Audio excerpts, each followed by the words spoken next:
Bonjour, je vous présente aujourd'hui cette lanterne de camping qui est proposée par Taotronics. Alors le nom de la marque est rappelé au niveau de l'embase de la lanterne. Donc une lanterne qui est vendue dans cet emballage cartonné.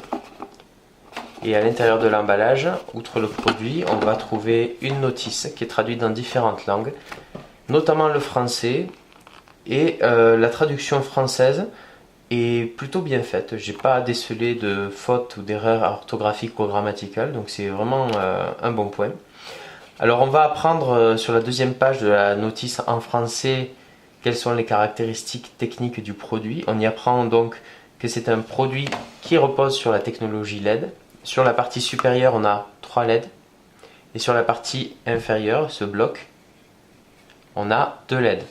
Le flux lumineux est donné pour 453 lumens. Et en termes d'autonomie, on apprend qu'on va pouvoir insérer, choisir d'insérer soit 3 piles, soit 6 piles. J'y reviendrai dans quelques instants. Les dimensions du produit donné sont 72 par 72 par 171 mm et son poids est de 281 grammes.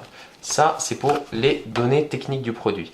Alors, j'étais en train de parler des piles. Donc, pour pouvoir accéder au compartiment pour les installer, puisque les piles ne sont pas fournies, on dévisse l'embase et on retire le bloc qui permet d'accueillir les piles. Et là, comme vous pouvez le voir sur la vidéo, j'ai mis 3 piles. Alors, on peut en mettre 3, on peut en mettre 6. Si on choisit d'en mettre 6, ça ne va pas augmenter l'intensité, on ne va pas avoir une meilleure intensité lumineuse, on va tout simplement avoir une plus grande autonomie des piles, puisque on va avoir un éclairage qui va tenir 2 fois plus longtemps. Si on décide d'en mettre que 3, on ne peut pas mettre les piles de façon anarchique dans le produit, sinon il n'y aura aucun éclairage qui va se produire. En fait, il faut regarder les petits dessins qui sont dans les emplacements. On a des plus et des moins qui indiquent le sens des piles. Et le plus et le moins sont soit dans un cercle, soit dans un hexagone. Donc si on veut mettre que 3 piles, il va falloir mettre les piles là où il y a des dessins hexagonaux qui sont représentés. Ou alors là où c'est des dessins avec des cercles. Mais il ne faut pas mettre une pile dans un emplacement où c'est un hexagone et l'autre où c'est des cercles, sinon ça ne s'allumera pas. Donc une fois que c'est fait, on insère à nouveau le bloc à l'intérieur, on revisse tout simplement, faisant bien attention à être dans le pas de vis. Vous remarquerez au passage que sous la lanterne, on a 2 petites accroches en fer qui sont vraiment pas mal parce que ça permet de l'accrocher, de suspendre la lanterne dans une tente sur les crochets qui sont prévus généralement. Donc ça c'est vraiment sympa parce qu'en fait on a tous les boutons qui permettent d'activer, éteindre, changer les modes par en dessous. C'est quelque chose qui est une idée qui est plutôt intéressante. Alors là maintenant que j'ai alimenté la lampe, je vais pouvoir l'allumer. Donc pour la mettre en marche, on a ce bouton là. Pour changer les paramètres, les modes, on appuie sur ce bouton là. Et vous allez voir quand j'appuie, on a un témoin ici de charge de batterie. Donc on est à 4 sur 4, c'est normal, les piles sont neuves. Et après ce témoin va diminuer en fonction de l'usure des piles. Donc quand j'appuie une première fois, on est sur le mode éclairage maximal. On a la partie inférieure de la lanterne qui est allumée, la partie supérieure avec les 3 LED qui sont allumées également. On va pouvoir, pour chacun des modes sélectionnés, faire varier l'intensité en maintenant appuyé le bouton marche arrêt.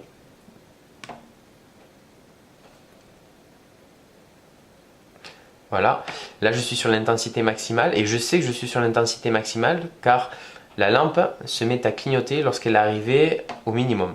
Si j'appuie à nouveau, elle va faire varier l'intensité vers un maximum et quand on arrivera au maximum, elle va se mettre à nouveau à clignoter. Exemple.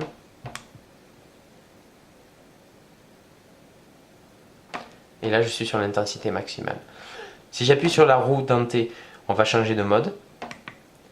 Donc dans ce mode, je n'éclaire que par la partie inférieure de la lanterne. J'appuie une nouvelle fois. On éclaire que par la partie supérieure, donc c'est une sorte de lampe torche. Un nouvel appui va renvoyer vers un éclairage lanterne inférieure. Et encore un nouvel appui, le même type d'éclairage, sauf que en fait on va pas avoir, dans un cas ça va éclairer par l'embase, dans l'autre cas ça va éclairer dans l'ensemble. Et enfin un dernier appui, on va lancer un mode SOS.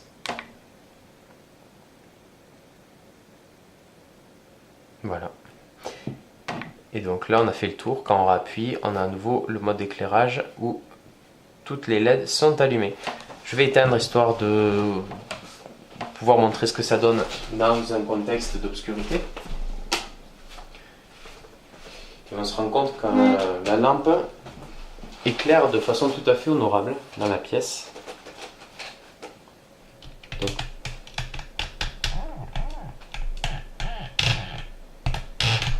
je vais faire un petit zoom.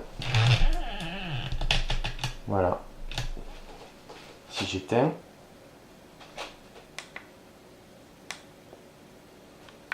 là j'ai pas appuyé sur le bon bouton, je vais éteindre. Voilà, je rallume. Vous constatez d'ailleurs qu'elle se remet sur le dernier mode en vigueur. Je change les paramètres. Alors ça c'est le mode lampe torche. Le mode avec juste l'éclairage vers le bas. Version 1. Version 2.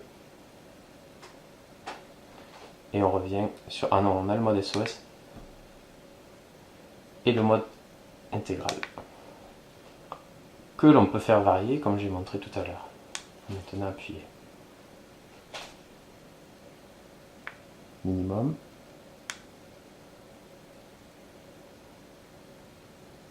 Et maximum. Voilà. Allez, je rallume.